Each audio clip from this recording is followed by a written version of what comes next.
Hello everyone, আসসালামু আলাইকুম। সকলকে all job news and education চ্যানেলে স্বাগত জানাই। চলে আসলাম নতুন একটি ভিডিও নিয়ে। ভিডিও শুরুর প্রথমে বলে রাখি, যারা আমার চ্যানেলে নতুন দয়া করে আমার চ্যানেলটি সাবস্ক্রাইব করে দিতে ভুলবেন না। যারা ইতিমধ্যে দিয়েছেন তাদেরকে জানিয়ে অসংখ্য ধন্যবাদ। তো আপনারা অনেকেই প্রশ্ন করেছিলেন যে সমাজসেবা অধিদপ্তরের বিভিন্ন পরীক্ষা এটি অনুষ্ঠিত কোথায় হবে, ঢাকাতে হবে না নিজ জেলায় হবে। তো দেখেন, আপনাদেরকে একটি কথা বলে রাখি, তো এর পূর্বে যে সমাজসেবা অধিদপ্তরের পরীক্ষাগুলো হয়েছে এটি হচ্ছে জেলাভিত্তিকই পরীক্ষা হয়েছে।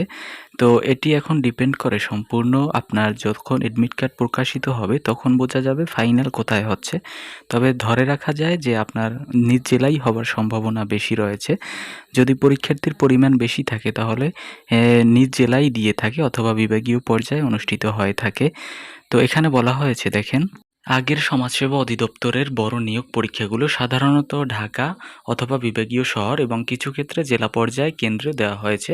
বিশেষ করে ইউনিয়ন সমাজকর্মী পদের পরীক্ষা অনেক প্রার্থী থাকায় একাধিক কেন্দ্রে পরীক্ষা অনুষ্ঠিত হয়েছে।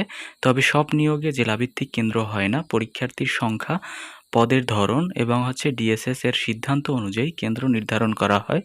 বর্তমান 2026 সালে 1485 পদে নিয়োগের ক্ষেত্রে এখনও পরীক্ষার কেন্দ্র সংক্রান্ত চূড়ান্ত নোটিশ প্রকাশিত হয়নি। কেন্দ্র তথ্য প্রবেশপত্র প্রকাশের সময় জানা যাবে। তো এখানে আমাদের ধারণা, দেখেন, আবেদনকারীর সংখ্যা বেশি হওয়া এবারও বিভাগীয় শহর বা একাধিক জেলায় কেন্দ্র হতে পারে। তবে এটি কিন্তু এখনও আনুষ্ঠানিকভাবে ঘোষণা করা হয়নি। তো আশা করি আপনাদের উত্তর পেয়ে গেছেন এবং পরীক্ষা সংক্রান্ত আপডেট এবং জব রিলেটেড সকল তথ্য পেতে আমার চ্যানেলটির সাথেই থাকুন। যদি ভিডিওটি ভালো লেগে থাকে লাইক, কমেন্ট এবং শেয়ার করতে ভুলবেন না। ধন্যবাদ সকলকে। আল্লাহ হাফেজ। দেখা হবে পরবর্তী কোনো ভিডিওতে।